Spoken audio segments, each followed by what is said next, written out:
Hola, bienvenidos. Mi nombre es Odeta Costa Tejeda. Actualmente estoy cursando el 8º semestre de la Facultad de Medicina Extensión Mazatlán en la Universidad Autónoma de Sinaloa. Y el día de hoy quiero que me acompañes a una nueva oncocápsula sobre el cáncer de testículo.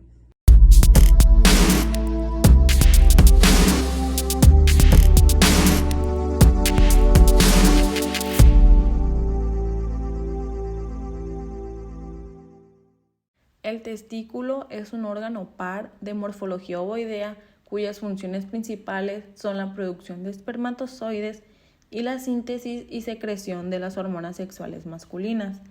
Los testículos se encuentran en el escroto, una bolsa de piel que los protege. Cada testículo está suspendido de un cordón espermático, el cual contiene los vasos sanguíneos, nervios del propio testículo y el conducto deferente por el que ascienden los espermatozoides desde el epidídimo.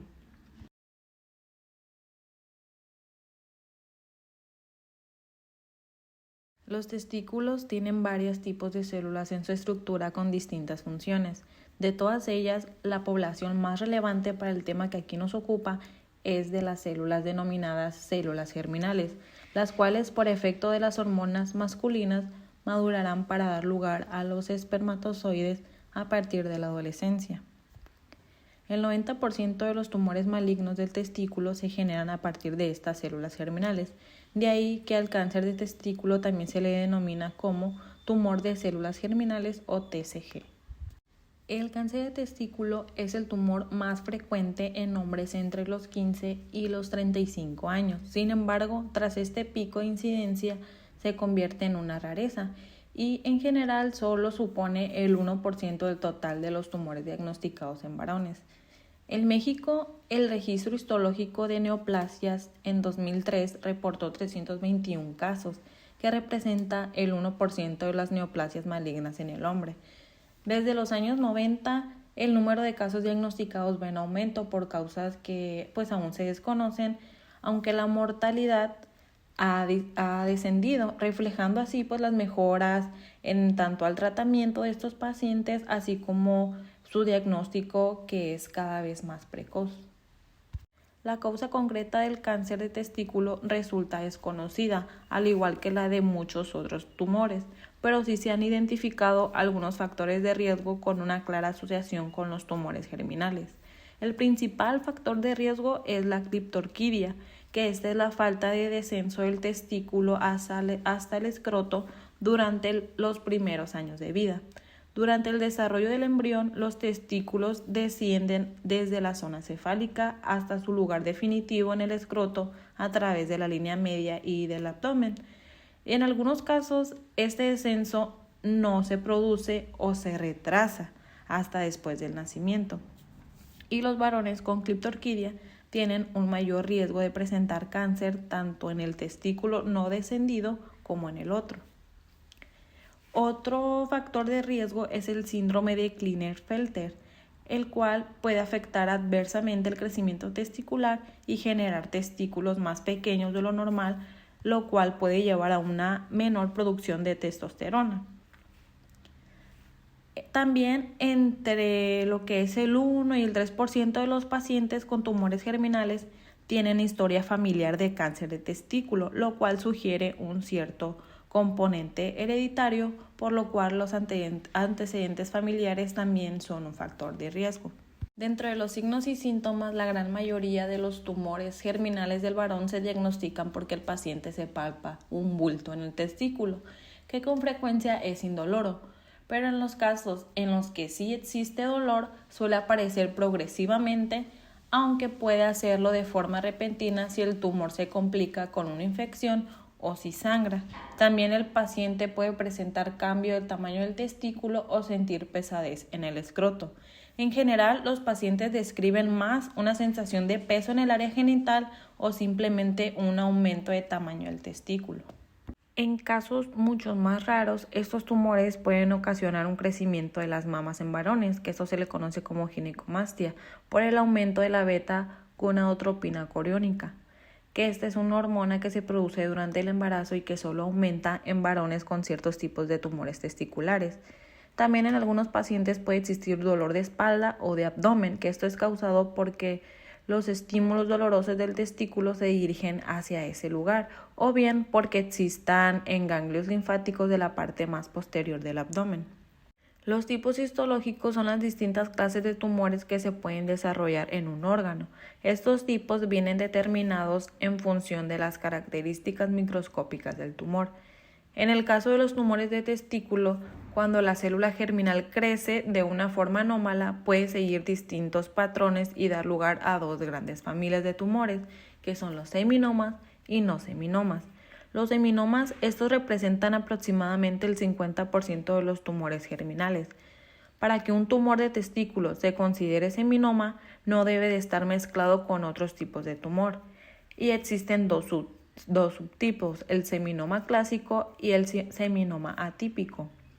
Dentro de la otra familia, que son los no seminomas, cuando hablamos de no seminoma, en realidad hacemos alusión a un grupo que incluye a varios posibles subtipos, como el carcinoma embrionario, cariocarcinoma, tumor del seno endodérmico y teratoma. Cuando se aborda un probable caso de cáncer de testículo, además de preguntar por los síntomas y explorar al paciente, se completa el estudio con las siguientes pruebas complementarias, como lo es la analítica general, que aquí incluye la lactato deshidrogenasa, la alfa-fetoproteína y la beta-gonadotropina coriónica. Estas sustancias se utilizan en el caso de los tumores germinales como marcadores tumorales, que estos son proteínas producidas por las células del tumor y van a resultar muy útiles para el diagnóstico y el seguimiento de la enfermedad. Otro estudio que podemos implementar es la ecografía del testículo, que esta es una prueba crucial ya que nos permite distinguir un tumor de otras entidades benignas que también podrían ocasionar un nódulo palpable en el testículo. Si definitivamente se confirma la existencia de una tumoración, mediante ecografía se pueden observar las características de la misma, como lo es la localización, el tamaño y vascularización, así como explorar el testículo contralateral. También podemos realizar una tomografía axial computarizada del tórax, abdomen y pelvis. Esto nos permite estudiar el resto de órganos del cuerpo y las principales vías de drenaje linfático testicular, de manera que es imprescindible para una correcta estadificación del caso. En general, todos los tumores se clasifican en varios estadios, que tendrán una evolución diferente y requerirán tratamientos distintos. En el caso del cáncer de testículo, la clasificación más empleada es el sistema TNM, que valora la extensión del propio tumor primario, que esto se denomina la letra T, la afectación de ganglios linfáticos o nódulos linfáticos, que corresponde a la letra N, y la presencia de metástasis a distancia. También el grado de elevación de los marcadores tumorales en la sangre. De forma simplificada, la clasificación presenta los siguientes estadios. El estadio 1, el tumor solo afecta al testículo. En el estadio 2, el tumor se extiende a ganglios linfáticos normalmente localizados en el retroperitoneo. Y en el estadio 3, el tumor presenta metástasis o elevación muy importante de los marcadores tumorales. Como ya mencioné, la estadificación que se utiliza en el cáncer de testículo es el sistema TNM, y aquí podemos observar que a cada categoría se le va a asignar un valor dependiendo de las características o la afectación que presenten. Aquí, por ejemplo, tenemos en el tumor primario los diferentes valores dependiendo de cómo esté caracterizado este tumor. Acá tenemos la categoría de los ganglios linfáticos, que aquí los vamos a asignar un valor dependiendo si hay afectación a ganglios linfáticos. Y la categoría de las metástasis, que aquí le vamos a asignar el valor dependiendo si hay metástasis o no hay, o dependiendo cerca de qué estructura se encuentre. Ahora bien, aquí tenemos los marcadores tumorales séricos, que estos en complemento del sistema TNM, en conjunto vamos a poder darle el valor a el cáncer o la etapa o estadio en el cual se encuentre.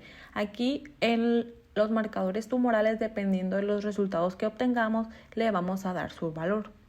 Y finalmente vamos a hacer la agrupación por estadios ya con los valores obtenidos del sistema TNM y de los marcadores tumorales séricos. Y finalmente, el tratamiento de los tumores de testículo requiere en primer lugar quitar el testículo mediante una intervención quirúrgica llamada orquiectomía. La cirugía para quitar el testículo siempre debe realizarse a través de la ingle y no a través de la piel del escroto, ya que de lo contrario aumentan las posibilidades de contaminación del tejido sano por células del tumor. Y ya una vez extirpado el testículo, el tratamiento se decide en función del tipo de tumor, ya sea no seminoma o seminoma, de su extensión dependiendo en el estadio que se encuentre y de su categoría pronóstica, ya sea favorable, intermedia o desfavorable. Para la enfermedad en etapa 1 se ha identificado diferentes factores de riesgo, ya sea para seminoma y no seminoma, basado en características histológicas en el tumor primario. En términos generales, el tratamiento se ha diferenciado entre tumores de testículo de células germinales, seminomas y no seminomas, tanto en los estadios tempranos como en los más avanzados, según las características de ambos histológicos. El tratamiento para el tumor de células germinales seminoma se divide en 3 partes dependiendo del estadio clínico. El estadio clínico 1, las opciones terapéuticas actualmente con la vigilancia activa, la radioterapia y la quimioterapia a base de carboplatino. En el estadio clínico 2, los estadios 2A y 2B se manejan con dosis mayores de radioterapia. El estadio 2C, radioterapia y la quimioterapia con bleomicina, etoposide y cisplastino. En el estadio clínico 3, la quimioterapia es altamente efectiva y los pacientes sin metástasis pulmonares y con pronóstico intermedio tienen una tasa de respuesta global del 90% al esquema BEP, que constituyen el estándar de tratamiento. El tratamiento para el tumor de células germinales no seminoma, al igual que el seminoma, se divide en 3 estadios. En el estadio 1, orquiectomía inguinal. En caso de invasión vascular y predominio de carcinoma embrionario, se debe hacer linfadenectomía retroperitoneal o quimioterapia con 2 ciclos de BEP. Y en el estadio clínico 2, ganglio retroperitoneal mayor a 3 centímetros y marcadores normales, linfadenectomía retroperitoneal menor a 3 centímetros y los marcadores tumorales elevados y el riesgo es bajo, se recomiendan 3 ciclos de quimioterapia BEP.